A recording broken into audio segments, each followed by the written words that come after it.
One of the greatest things about having a small dog is that you can take them almost anywhere and include them in your travel plans, as long as you've trained them to relax comfortably and calmly in their travel bag. To get started, you can come on out. Walty loves his travel bag. To get started, it's always best to do it with a puppy that's very open-minded. But even if you have an adult dog, there are exercises and things that you can do to get them happily enjoying their bag. First, you can just have the bag kind of hanging out in your house, especially maybe where the dog bed used to be. And you can randomly just throw little treats in the bag so that your dog investigates the bag on their own, and when they look in there, there's yummy treats available. So they start kind of checking out the bag on their own quite a bit. When they're tired and they might normally be resting on your lap or at your feet, you can encourage them to go into the bag to rest instead.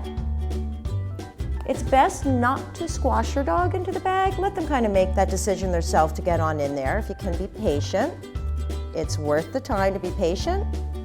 No dog wants to be squashed and pushed around. When your dog seems to be migrating to its bag and enjoying spending time in there on its own without you asking, you can start actually training your dog to go into the bag. Come on out, touch. Yay, good boy. Go in your bag. Go on, hop on in. There you go.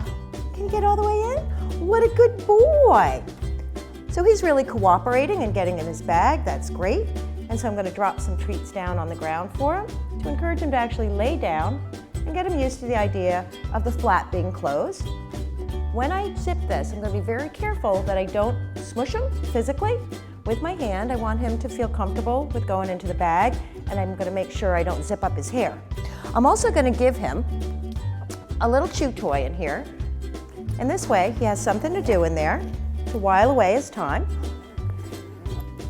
And once you've practiced having your dog rest comfortably in the bag and you've built up some duration, they might even take a nap in there, you're ready to go on the road. Take your dog on little adventures like errands, cab rides, anything that would simulate travel. Make sure you don't always have the bag on your shoulder or your lap. You want them to get used to sitting at your feet.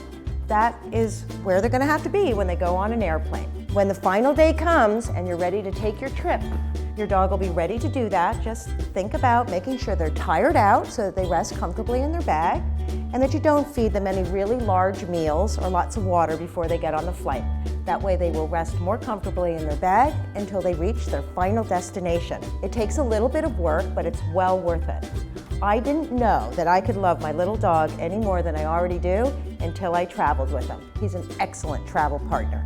Aren't you, Walty?